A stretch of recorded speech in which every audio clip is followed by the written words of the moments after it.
Hello, ladies and gentlemen. We are skipping pages 40 through 43. I will just tell you that it's a bit gruesome, so we'll skip that. If you want to read it on your own, go ahead. You won't be held responsible for it. But on page 44, Ash and Isabella found a key card, like an identity badge, like the teachers wear at school, that also opens up doors. Okay, so they were able to get one, and they have made their way to the lab where they're hoping to find Ash's mom and Isabel's dad. The lab was 1 billion miles away from the kind of thing they had at school. A clinical icy blue glow made everything feel hostile and alien, and the air smelled of polished metal and chemicals. Underneath was the faint hint of another smell, like unburnt gas from a cooker. As they ventured farther into the lab, Ash saw a huge circular corridor that made him think he was inside a giant stainless steel donut, with the center section divided into 4 wedge-shaped glass labs. Each lab was at least the size of a school assembly room and was filled with equipment that wouldn't have looked out of place in a science fiction film. There were computers with dimly glowing keyboards, glass chambers with pipes connected to the metal ceilings, and row upon row of shiny containers that looked like large caliber ammunition cells. The nearest lab had robotic arms spreading from the floor, pincers hanging over a dental chair that was surrounded by even more medical apparatus. Along one row was a row of 12 metal frame glass-fronted cubicles, each one with a digital screen. Large, black-haired monkeys occupied 4 of the cubicles. They had been pacing their prisons, but the moment Ash and Isabel came in, the monkeys stopped and came right up to the glass to watch. Standing up, the creatures would have been almost as tall as Ash, but they remained hunched, with powerful shoulders drawn forward. Their sleek hair shone, and each had a gray stripe down its back, shimmering in the eerie blue light. They ignored Isabel, fixing their eyes on Ash. Close to the door of the lab where the monkeys were imprisoned, 2 security guards laid face down, with blood pooled around them. Ash knew they were more of Thorne's victims. "Papa must be in one of the other labs." Isabel's voice was small and quiet. She let go of Ash's hand and moved ahead, her pace quickening as she hurried around the circular corridor, boots clomping on the metallic floor. Ash went after her, catching up as they rounded the bend, and the 3rd lab came into view. What they saw made them stop in their tracks. Inside, Mom was leaning against a large, waist-high glass box with 4 holes in the front. Her arms were crossed and her head was hanging as if she were deep in thought. On the opposite side of the room, an olive-skinned man was standing beside a tall, clear-fronted refrigerator filled with small bottles of amber liquid. He wore a pass clipped to his belt, his name printed in small type on it, Dr. Ernesto Vasquez, Isabel's papa. Close to him, 2 women were sitting cross-legged on the floor. They were all wearing yellow protective hazmat suits without the helmets. Ash came to a halt as if he had run into an invisible barrier. The relief of seeing his mom alive was incredible. "Papa!" Isabel shouted, but there was no reaction from anyone inside the lab, so she knocked hard on the glass. "Maria! Begonia!" Ash's mom jerked her head up and caught sight of her son. Excuse me. She looked tired with hunched shoulders and bloodshot eyes, and her face was glistening as if it were too hot in the lab. When she saw Ash, though, she pushed away from the cabinet and hurried forward. The 2 women got to their feet, and Isabel's dad rushed toward the thick glass wall. As soon as Ash locked eyes with his mom, he began to speak, letting everything pour out.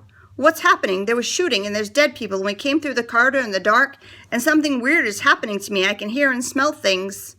He was babbling, but he couldn't stop himself. It was such a relief to find his mom alive. Beside him, Isabel was talking to her dad in Spanish, telling him more or less the same thing. But both Ash's mom and Isabel's dad were shaking their heads and pointing to their ears. Then Ash's mom made a fist and banged hard on the glass. She held up a hand, telling him to stay put, and reached to the desk behind her. Picking up a tablet computer, she typed something before showing it to her son.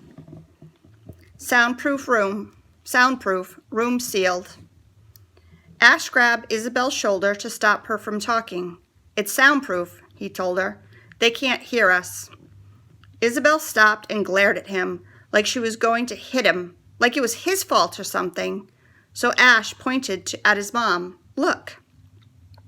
Isabel turned to see the message and stood there staring at it, not knowing what to do. Why is it sealed? What is wrong? I don't know. Some of the relief at having found Mom began to slide away. Find tablet in other lab. You can see here, these dark print, that's what's being typed on the tablets. Ash nodded and Isabel hurried with him to the lab where the monkeys were locked in their cells. The animals stared at him with their piercing green eyes, but Ash ignored them as he searched the room. He finally spotted a tablet computer lying on a pristine white surface next to a glass oven. Here, he said to Isabel as he grabbed it and rushed back. As soon as he was ready, Mom typed, I couldn't wake you, had to give you IV drip. Are you hurt? Ash read the words, then looked down at a small framed, dressed only in pajamas and covered in blood. He remembered pulling the needle from his hand and Isabel telling him he had been there for 2 days. He wanted to ask so many things, but first he had to let his mom know that he was okay. Not my blood. Why is the room sealed? Isabel leaned over his shoulder, pointing at the screen. Ask why the... I am. His fingers fumbled, missing some of the letters. Why is room sealed? Come out. Mom put a hand to her mouth, then composed herself. Get help. From where? Who? How? Have you seen anyone else? Why doesn't she answer the question? Isabel grabbed the top of the tablet computer and pulled it closer. Please. Ash typed it back and typed Pierce, Kane, Thorne. He remembered the names as if they were burned into their brain. No one else I recognized. Big Man, Hulk, 3 other. Where are P, C, and T now? That refers to Pierce, Kane, and Thorne. I don't know. Think. This is important. Are they near? Ash looked at Isabel and bit his lip. He thought about the horrible journey from the lobby to the lab. Thorne still here, others gone. In the helicopter? Crashed. He typed in reply. 2 men in helicopter. Don't know if alive or dead. 1 person dead in corridor. 2 guards dead by the other lab. No power, no phones, shutters down. How can we get help? Ash was trying to stay calm and give Mom as much information as he could. Mom stared at his words until he took the tablet away and stabbed again at the virtual keyboard on the screen. Please come out now. Mom pursed her lips and continued to stare. She took a deep breath and finally looked down at her own tablet. Where did Kane and Pierce go? I don't know. Madre de Dios. Isabel threw her hands in the air. Don't know that Spanish. Why won't they come out? Give it to me. Let me ask Papa. She reached toward the tablet computer. Wait. Ash turned his body to stop her from taking it and then typed, What's going on? Why is the room sealed? Why don't you come out? Then he held it up. Mom stood there with her tablet in one hand, but she didn't type anything. She just stared at him again, eyes glistening. So Ash went closer to the glass and thrust the tablet towards it, clenching his jaw and furrowing his brow. He wanted her to see that he was scared. When Mom didn't answer right away, Ash added something else and held it out for her to see. Who are Kane and Pierce and Thorne? What is happening to me? What is Kronos? Mom deflated. Her shoulders dropped and she hung her head like she was beaten. Then she looked up again. Her face was bathed in the lab's pale blue light, giving her a ghoulish appearance. She made herself smile, but her eyes flickered, and she glanced over her son's shoulders, making Ash and Isabel turn to look behind them. "Oh, no," Isabel wilted. "What?" Ash asked. "What is it?" "There." Isabel tipped her head towards a large console against the far wall. It displayed a complicated array of dials and buttons and blinking lights. But that wasn't what Mom was looking at. She was looking at the 4 yellow helmets lying beside it. A connection began to form in Ash's mind, bringing together the hazmat suits without the helmets, the sealed lab door, the look on Mom's face. When they turned back to Mom, she was holding up another message for them. "Kronos is a virus, very dangerous and contagious, deadly. Pierce and the others have stolen it." Beside him, Isabel gave a sharp, sudden breath. Her heart quickened in her chest, ba-dum, ba-dum, ba-dum, and Ash heard it as clearly as if someone were beating a drum right next to him. It was the strangest thing, being able to hear her heart like that.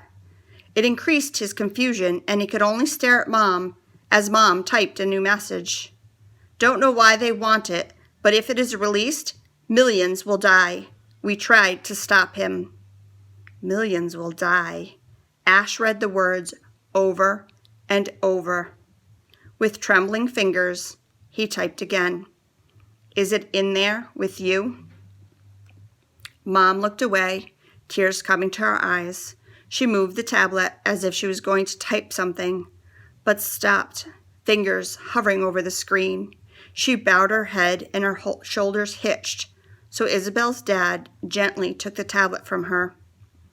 "Pierce locked us in here, released the virus into the room, scrambled lock code. He has the only key card to open it." Isabel took a step back, a look of horror spreading across her face. I'm going to stop there, and I will continue in another video for the rest of this chapter. So we stopped on page 51.